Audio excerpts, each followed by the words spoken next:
welcome back to my channel. If you follow me on Instagram, you guys know that last week I was sick, but I'm better now and I wanted to do my Halloween look. And for my Halloween look, I decided to be a pumpkin.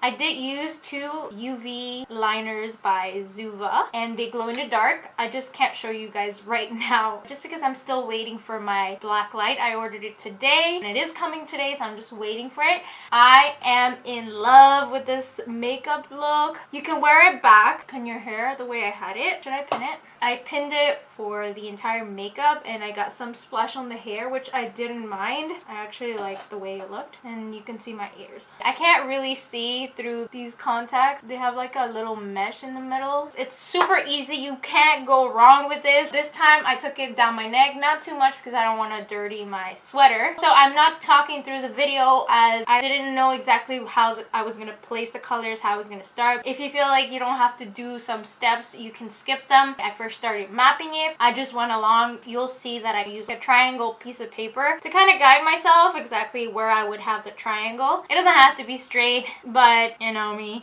I really love it. I hope you guys like it too. Let me know in the comments down below your thoughts on this Halloween makeup look. Leave a thumbs up if you like this makeup tutorial, and don't forget to subscribe to my channel and turn on the bell notification so you are notified when I have a new video. Happy Halloween! Be safe and don't eat a lot of candy. I'll see you guys in my next video. Bye!